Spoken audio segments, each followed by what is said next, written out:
नमस्कार दोस्तों, स्वागत है एक बार फिर से। आज दिन भर की फटाफट खबरों में आपको बता दें कि आज भारत में कोरोना वायरस मरीजों की संख्या बढ़कर 3,387 पहुंच गई। उधर कोरोना वायरस पर राहुल गांधी ने सरकार की रणनीति पर उठाए सवाल, दिया ऐसा बयान। वहीं 20 अप्रैल से गैर जरूरी सामानों की हो जाएगी होम डिलीवरी शुरू। ऑनलाइन कंपनियां हो चुकी हैं बिल्कुल तैयार। वहीं क्वारंटाइन पूरा करने वाले मजदूरों को 2,000 रुपए देगी सरकार। वहीं सार्वजनिक स्थान पर थूका तो अब लगेगा 2,000 रुपए का जुर्माना। वहीं कृषि और आर्थिक गतिविधियों के एक्शन प्लान पर 20 अप्रैल से शुरू हो जाएगा अमल। वहीं दूसरे राज्यों में फंसे बिहार के लोगों से डिप्टी सीएम सुशील मोदी ने की बड़ी अपील। और भी बड़ी खबरों को जानने के लिए वीडियो के एंड तक बने रहिए हमारे साथ।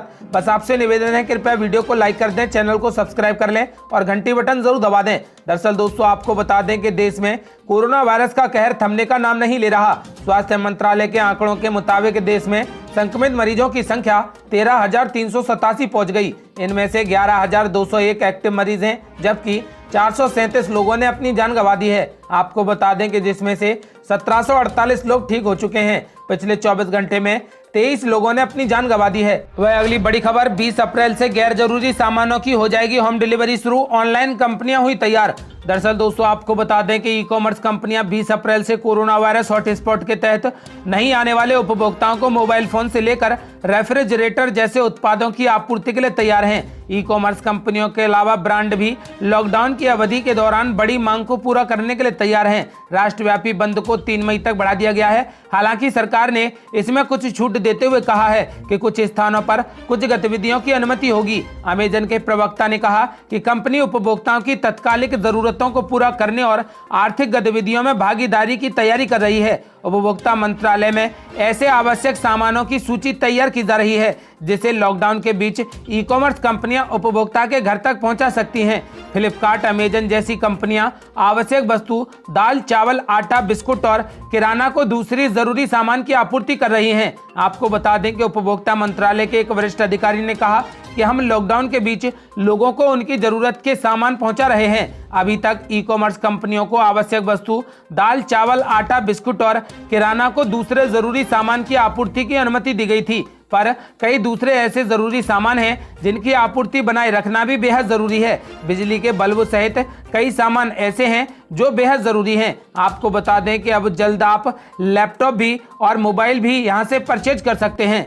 वह अगली बड़ी खबर, कोरोना वायरस पर राहुल गांधी ने सरकार की रणनीति पर उठाए सवाल, दिया ऐसा बयान। दरअसल दोस्तों, आपको बता दें कि कोरोना वायरस के खिलाफ जंग में सरकार की तैयारियों पर सवाल उठाते हुए कांग्रेस नेता राहुल गांधी ने कहा कि लॉकडाउन किसी भी तरह से कोरोना वायरस को नहीं हरा सकता। ये बस कुछ समय तक वायरस को रोक कर रखेगा। जब लॉकडाउन खत्म होगा तो ये वायरस फिर से फैल सकता है।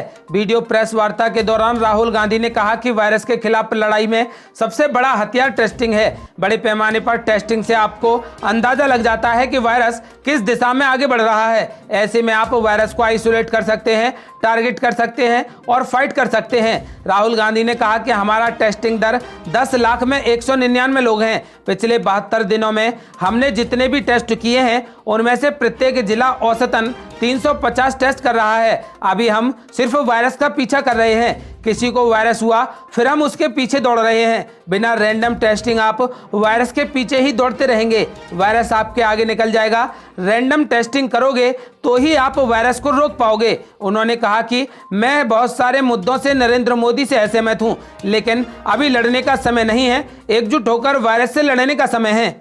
वह अगली बड़ी खबर, क्वारंटाइन पूरा करने वाले मजदूरों को 2,000 रुपए देगी सरकार। दरअसल दोस्तों, आपको बता दें कि एक ऐसी योजना का प्रस्ताव किया है जिससे क्वारंटाइन कैंपस में ठहरे हुए प्रवासी मजदूर वहां से ना भागें। आपको बता दें कि आंध्र प्रदेश सरकार उन गरीब और प्रवासी मजदूरों को 2,000 रुपए देगी जो लॉकडाउन के दौरान अलग अलग क्वारंटाइन कैंप में हैं। आपको बता दें कि मुख्यमंत्री वाईएस जगनमोहन रेड्डी ने गुरुवार को यह सुझाव दिया है कि जो कामगार लॉकडाउन के हटने तक कैंपों में रहते हैं उन्हें क्वारंटाइन पूरा होने के बाद जाते वक्त वित्तीय सहायता के तौर पर 2,000 रुपए दिए जाएंगे। इस राशि से उन्हें क्वारंटाइन के बाद खाने पीने और घर जाने में मदद मिलेगी। पूरे मामले से वाकिफ एक अधिकारी ने बताया कि इससे उन प्रवासी कामगारों को उत्साह मिलेगा जो लॉकडाउन के हटने तक क्वारंटाइन कैंप में ठहरे हुए हैं।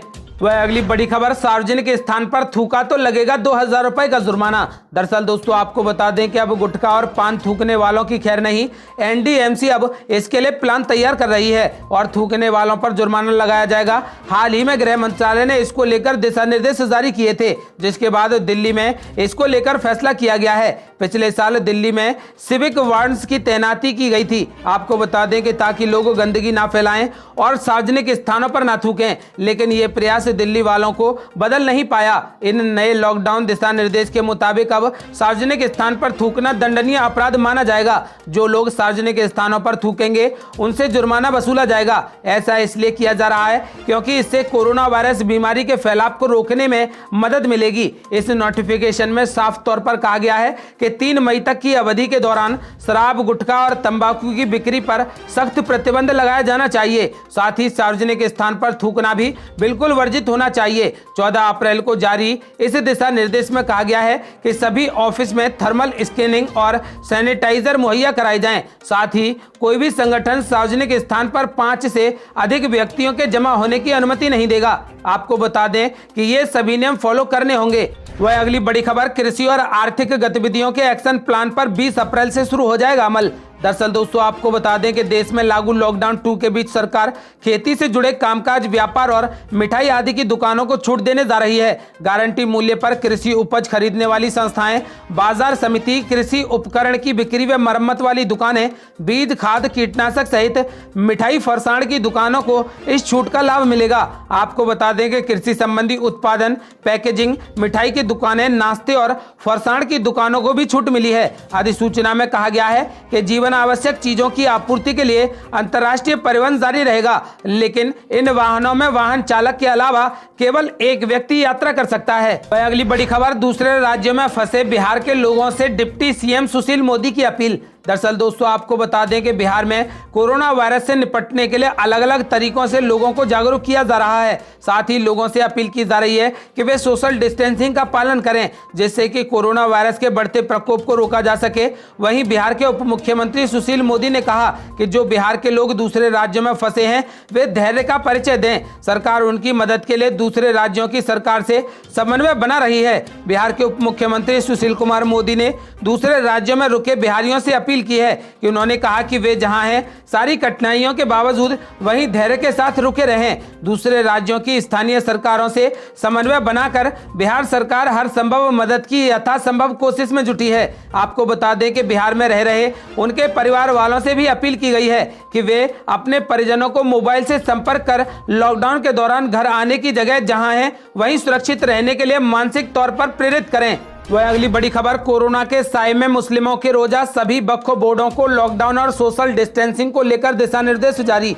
दरअसल दोस्तों आपको बता दें कि केंद्रीय अल्पसंख्यक कार्य मंत्री एवं केंद्रीय वक्फ परिषद के अध्यक्ष मुख्तार अब्बास नकवी ने रमजान के पवित्र महीने में सभी धार्मिक, सार्वजनिक और व्यक्तिगत स्थलों पर लॉकडाउन, कर्फ्यू, सोशल डिस्टेंसिंग का प्रभावी ढंग से पालन करने एवं लोगों को अपने अपने घरों पर ही रहकर इबादत आदि करने को कहा गया है। नकवी ने बृहस्पतिवार को देश के 30 से ज्यादा राज्य वक्फ बोर्डों के वरिष्ठ अधिकारियों से वीडियो कॉन्फ्रेंसिंग के जरिए बात की है। देश के विभिन्न वक्फ बोर्डों के अंतर्गत 7 लाख से ज्यादा पंजीकृत मस्जिदें, ईदगाह, दरगाह, इमामबाड़े एवं अन्य धार्मिक स्थल आते हैं। आपको बता दें कि उनसे अपील की गई है कि अपने अपने घरों पर ही रहकर इबादत आदि करने को कहा गया है। वह अगली बड़ी खबर, ट्रंप प्रशासन का बड़ा बयान, चीन की लैब में तैयार हुआ था कोरोना वायरस, इसकी तुरंत जांच की जाए। दरअसल दोस्तों आपको बता दें कि अमेरिका के राष्ट्रपति डोनाल्ड ट्रंप का मंत्रिमंडल कोरोना वायरस से जन्मी महामारी की उत्पत्ति की जांच कराना चाहता है। ट्रंप प्रशासन का कहना है कि इसकी संभावना से इनकार नहीं किया जा सकता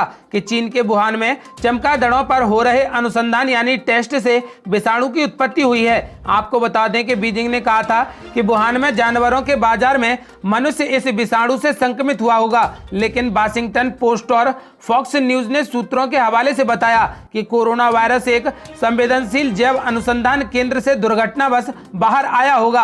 अमेरिकी विदेश मंत्री माइक पॉम्पियो ने फॉक्स न्यूज से कहा कि हम हर चीज की जरूरी और पूरी जांच कर रहे हैं ताकि यह जान सकें कि विषाणु बाहर कैसे निकला और दुनिया भर में कैसे फैला। आज इसने अमेरिका और पूरी दुनिया में इतनी तबाही मचाई है और इतने लोगों की जान ले ली है। उन्होंने कहा कि अमेरिका जानता था कि वुहान की प्रयोगशाला में अति संक्रामक सामग्री है। आपको बता दें कि WHO को भी ट्रंप ने धमकी दी है और उधर चीन को भी ट्रंप प्रशासन ने काफी धमकी दी है। आपको बता दें कि अब ट्रंप चाहते हैं कि इसकी चेकिंग हो कि कहीं ऐसा तो नहीं कि चीन में इसके टेस्ट किया गया हो और इसकी वजह से यह वायरस पूरी दुनिया में फैल गया हो। वह अगली बड़ी खबर, फेसबुक कोरोना वायरस से जुड़ी अफवाहों पर लाइक और कमेंट करने वालों को देगा चेतावनी। दरअसल दोस्तों आपको बता दें कि क्या आपने कोरोना वायरस को लेकर ऐसी किसी पोस्ट को लाइक किया है या उस पर कमेंट किया है जो अफवाह साबित हुई हो। आपको बता दें कि अगर हाँ तो यह खबर आपके लिए बेहद जरूरी है। सोशल मीडिया कंपनी फेसबुक ने कहा है कि अब उसके यूजर्स को यह पता चल जाएगा कि कोरोना वायरस से जुड़ी जिस गलत और हानिकारक सूचना वाली पोस्ट को उन्होंने लाइक किया, रिएक्शन दी या फिर उस पर कमेंट किया, उसे हटा दिया गया है। आपको बता दें कि फेसबुक ने साथ ही यह भी कहा है कि इसके जरिए उन यूजर्स को आगाह किया जाएगा जो WHO द्वारा झूठी करार दी जा चुकी वायरस से संबंधित इंफॉर्मेशन से जुड़े हुए हैं। आपको बता दें कि कंपनी ने कहा कि आने वाले हफ्तों में लोगों को ये चेतावनी संदेश दिखाई देने शुरू हो जाएंगे। वह अगली बड़ी खबर, मध्य प्रदेश में कोरोना वायरस के बढ़ते मामले पर कांग्रेस का तंज, कहा शिवराज सिंह चौहान लेकर आए हैं कोरोना वायरस। दरअसल दोस्तों आपको बता दें कि मध्य प्रदेश में कोरोना वायरस के बढ़ते संक्रमण को लेकर प्रदेश कांग्रेस ने मुख्यमंत्री शिवराज सिंह चौहान पर एक बार फिर से निशाना साधा है। कांग्रेस ने यह आरोप लगाया कि राज्य में शिवराज सिंह चौहान का पहला मकसद उनकी सरकार को गिराना था और इसलिए देश में लॉकडाउन को सही समय पर लागू नहीं किया गया। आपको बता दें कि मध्य प्रदेश कांग्रेस ने ट्वीट किया है और कहा है कि मध्य प्रदेश में यदि शिवराज सिंह चौहान का कांग्रेस सरकार गिराने का मिशन नहीं होता तो लॉकडाउन देश में पहले ही लागू हो जाता और संक्रमण यानी कोरोना वायरस नहीं फैलता। वही मौसम अपडेट, स्काईमेट वेदर के अनुसार अगले 24 घंटों के दौरान जम्मू कश्मीर, हिमाचल प्रदेश, लद्दाख और उत्तराखंड में कई जगहों पर हल्की से मध्यम बारिश जबकि कुछ स्थानों पर भारी बौछारें गिरने की उम्मीद है। असम, मेघालय, मिजोरम और मणिपुर के कुछ हिस्सों में मध्यम से भारी बारिश जारी रहेगी। शेष पूर्वोत्तर भारत में भी कुछ स्थानों पर वर्षा के आसार हैं। पंजाब, हरियाणा, पश्चिमी उत्तर प्रदेश, उत्तर पश्चिमी राजस्थान, दिल्ली के मध्य प्रदेश के उत्तरी व मध्य भागों में और उप हिमालयी पश्चिम बंगाल, सिक्किम, मराठवाड़ा और आंतरिक कर्नाटक में कुछ स्थानों पर गरज के साथ हल्की बारिश हो सकती है। केरल में हल्की से मध्यम जबकि उड़ीसा और तटीय आंध्र प्रदेश में एक दो स्थानों पर हल्की वर्षा के आसार हैं। ये थी अब तक की बेहद बड़ी खबरें। यदि आप भी लॉकडाउन का दिल से समर्थन करते हैं तो इस वीडियो को लाइक करें और चैनल को सब्सक्राइब करें, साथ ही बेल आइकन जरूर दबा दें। जल्दी मिलते हैं बड़ी अपडेट के साथ, तब तक के लिए जय हिंद, जय भारत।